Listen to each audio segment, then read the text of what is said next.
Hello everyone. आज मैं आपको भूगोल का सेकंड चैप्टर वन एवं वन्य जीव संसाधन पढ़ाने जा रही हूँ।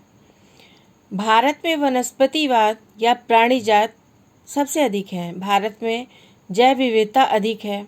संपूर्ण पृथ्वी पर सूक्ष्म जीवों के साथ साथ विशालकाय जीव भी निर्माण करते हैं। ज़्यादा से ज़्यादा पशु, पेड़, पौधों की प्रजातियाँ पूरी पृथ्वी जैव विविधता से ही भरी हुई है। यदि आप नज़र दौड़ाते हैं तो आप पाएंगे कि कुछ ऐसे प्राणी और पौधे हैं जो आपके क्षेत्र में ही पाए जाते हैं। जैव विविधता के संदर्भ में भारत विश्व के प्रमुख देशों में सम्मिलित है। यहाँ विश्व की समस्त जैव उपजातियों की 8% संख्या लगभग 16 लाख उपजातियाँ पाई जाती हैं।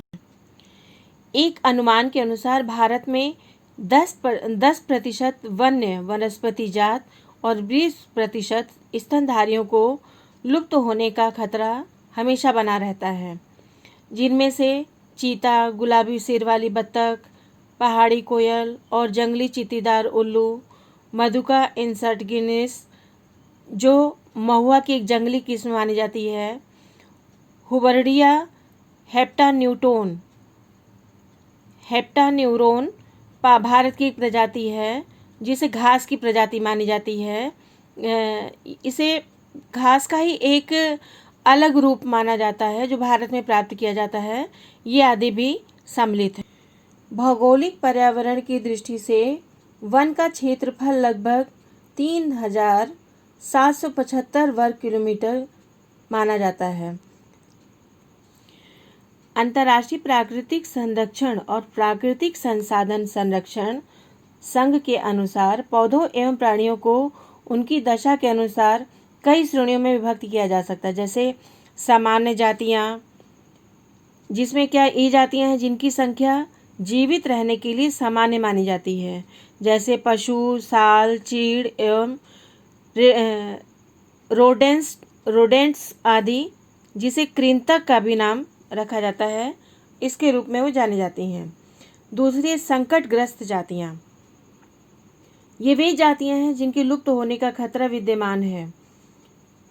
यदि वे किन्हीं कारणों से जीवित भी रहती हैं तो इनका जीवित रहना बहुत कठिन होता है, जैसे काला हिरण, मगरमच्छ, भारतीय जंगली गधा, गैंडा, शेर, पूंछ वाला बंदर, संगाई यानी मणिपुरी हिरण इत्यादि। सुभेद जातियाँ, ये वे जातियाँ हैं जिनकी संख्या लगातार घट रही है। डेली ही इनके में कुछ न कुछ कमी आती जा रही है, जैसे नीली भेड़, एशियाई हाथी, गंगा नदी की डॉल्फिन इत्यादि, जिनका शोषण हो रहा है और उनकी जातियाँ घट जा रही हैं। दुर्लभ जातियाँ, इन जातियों की संख्या बहुत कम या सुभेद्य है। यदि इनको प्रभावित करने वाली विषम परिस्थितियाँ बदलती नहीं हैं तो ये संकटग्रस्त जातियों की श्रेणी में ही आ जाएंगी। स्थानिक जातियाँ, प्राकृतिक या भौगोलिक सीमाओं से अलग विशेष क्षेत्रों में पाई जाने वाली जातियाँ अंडमानी टील, निकोबारी कबूतर, अंडमानी जंगली सुअर और अरुणाचल के मिथुन इन जातियों के उदाहरण हैं। लुप्त जातियाँ, ये वे जातियाँ हैं जो इनके रहने के आवासों में खोज करने पर अनुपस्थित पाई गई हैं। ये उपजातियाँ स्थानीय क्षेत्र, प्रदेश, देश, महाद्वीप या पूरी पृथ्वी से ही लुप्त हो चुकी हैं। इन उपजातियों में एशियाई चीता और गुलाबी सिर वाली बत्तख सम्मिलित है। चलिए अब इसके आगे पढ़ते हैं। वनों को नुकसान किसने पहुंचाया? पर्यावरण प्रदूषण, जंगलों की कटाई, वन की कटाई या वनों को नुकसान किसने पहुंचाया? मानव की विभिन्न गतिविधियों से बहुत हानि हुई। लकड़ी, छाल, पत्ते, रबड़, दवाइयाँ, भोजन, ईंधन, चारा, खाद आदि वस्तुएं प्रत्यक्ष और परोक्ष रूप से वनों एवं वन्य जीवन से ही प्राप्त होती हैं। तो इन वस्तुओं को प्राप्त करने के लिए मानव ने वनों एवं वन्य जीवन को अत्यधिक क्षति पहुंचाई। भारत में औपनिवेशिक शासन के दौरान रेल लाइन, कृषि व्यवसाय, वाणिज्य, वानिकी और खनन क्रियाओं के कारण वनों का तेजी से विनाश किया गया। स्वतंत्रता के बाद कृषि भूमि के विस्तार के कारण वनों का विनाश हुआ। वन सर्वेक्षण के अनुसार सन 1951 से 1980 के बीच लगभग 26,200 वर्ग किलोमीटर वन क्षेत्र कृषि भूमि में परिवर्तित कर दिया गया। जनजातीय लोगों ने पूर्वोत्तर एवं मध्य भारत में झूम खेती के लिए वनों को साफ कर दिया। ये झूम खेती क्या है?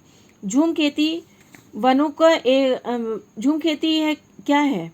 झूम खेती में वनों को जलाया जाता है, फिर दूसरी जगह वे चले जाते हैं। तो इस प्रकार मध्य भारत में झूम खेती के लिए वनों को साफ कर दिया गया। बड़ी विकास परियोजना के कारण नर्मदा घाटी में 5,000 वर्ग किलोमीटर क्षेत्र तथा मध्य प्रदेश में 400 हेक्टेयर वन के क्षेत्र जलमग्न हो गया। पश्चिम बंगाल में बक्सा टाइगर रिजर्व में डोलोमाइट अयस्क के खनन के कारण अन्य प्रजातियों के प्राकृतिक आवासों को नष्ट कर दिया गया। तो इस प्रकार से आपने देखा कि उपनिवेश काल से ही अंग्रेजों के ही समय से टेक्निकल परिवेश के दौरान सबसे अधिक क्षति पहुंची। उपनिवेश काल में रेल लाइनों के विस्तार, कृषि के विस्तार, वाणिज्यिक वानिकी तथा खनन क्रियाओं में अप्रत्याशित वृद्धि की गई, जिसके फलस्वरूप वनों का तीव्र गति से हरासमेंट। भारत में जैव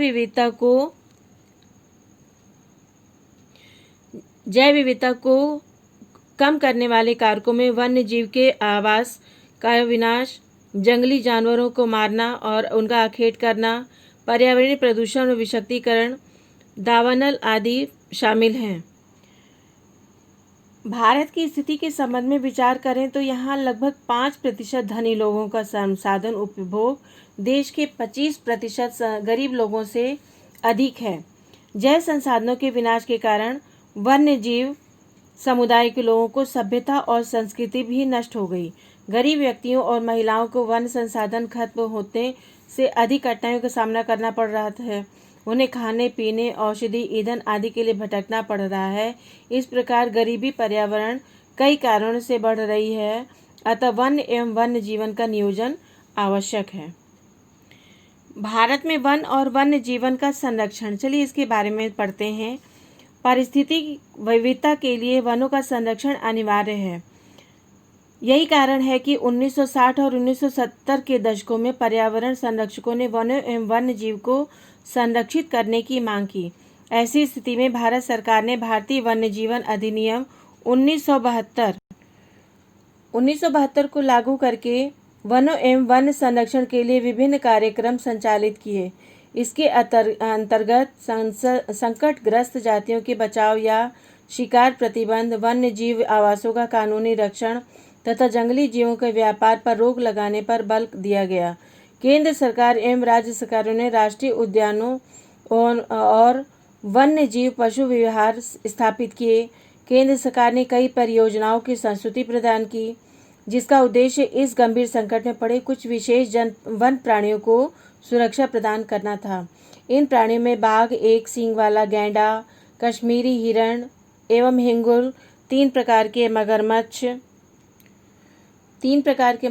लवढ़ी जल मगरमच्छ और घड़ियाल, एशियाई शेर और अन्य प्राणी सम्मिलित हैं। इसके साथ ही भारतीय हाथी, काला हिरण, चिकारा, भारतीय गोडावन और हिम तेंदुओं आदि के शिकार और व्यापार पर उपयुक्त प्रतिबंध लगाकर उनका संरक्षण किया जा रहा है।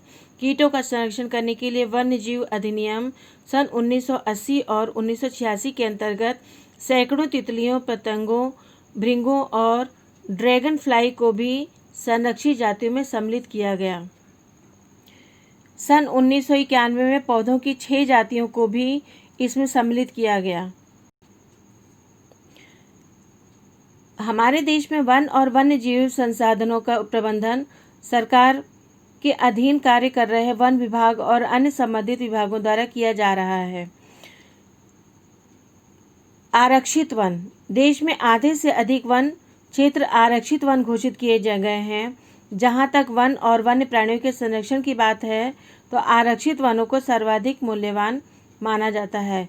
मध्य प्रदेश, केरल, महाराष्ट्र में इस प्रकार ये रिजर्व कुछ जंगल हैं जहाँ ये प्रजातियाँ पाई जाती हैं। रक्षित वन। वन विभाग के अनुसार देश के कुल वन क्षेत्र का 1/3 हिस्सा रक्षित है।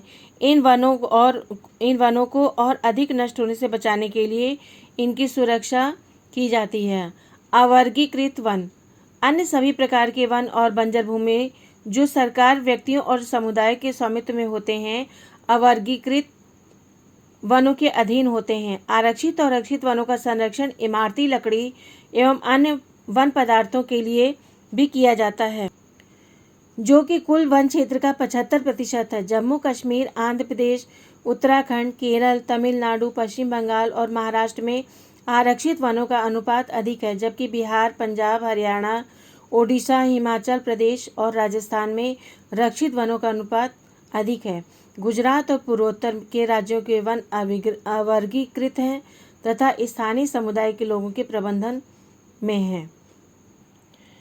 समुदाय और वन संरक्षण। राजस्थान में सरिस्का बाघ रिजर्व में आने वाले गांव के लोगों ने वन्य जीवों को बचाने और खनन कार्य बंद करवाने के लिए संघर्ष किया है। राजस्थान में ही अलवर जिले के 5 गांवों के लोगों ने 1200 हेक्टेयर वन भूमि पर भैरोदेव डाकऊ सेंचुरी बनाकर शिकार पर प्रतिबंध लगा दिया है तथा इस क्षेत्र में अनाधिकृत लोगों के आने पर प्रतिबंध लगा दिया है। इसी प्रकार पवित्र पेड़ों के झुरमुट और विविध और दुर्लभ जातियों की संपत्ति को इन्होंने पूजा और प्रकृति से जोड़ करके आगे बढ़ाया। उनका ये विश्वास है कि इस आधार पर प्रकृति के हर रूप की रक्षा हो सकती है। वन संरक्षण के लिए आंदोलन और विभिन्न प्रयास भी किए गए। भारत में वन संरक्षण के लिए समय समय पर विभिन्न प्रकार के आंदोलन हुए, जैसे जिसमें चिपको आंदोलन के अंतर्गत हिमालय क्षेत्र में वनों की कटाई पर रोक लगाकर स्थानीय पौधों की जातियों का सामुदायिक वर्गीकरण अभियान बहुत सफल रहा। इसी प्रकार टिहरी के किसानों का बीज बचाओ आंदोलन भी बिना रासायनिक उर्वरकों के फसल उत्पादन में सफल रहा। यानी बीज को बचा करके आंदोलन भी बिना रासायनिक उर्वरकों के फसल उत्पादन में सफलता प्राप्त की उसने। सन 1988 में पारित प्रस्ताव संयुक्त वन प्रबंधन कार्यक्रम ने क्षरित वनों का प्रबंधन एवं पुनर्निर्माण करने में महत्वपूर्ण भूमिका निभाई है। अतः वे ही विकास क्रियान्वयन होनी चाहिए जो जनमानस पर केंद्रित हो, पर्यावरण हितैषी हो और आर्थिक रूप से प्रतिफलित हो।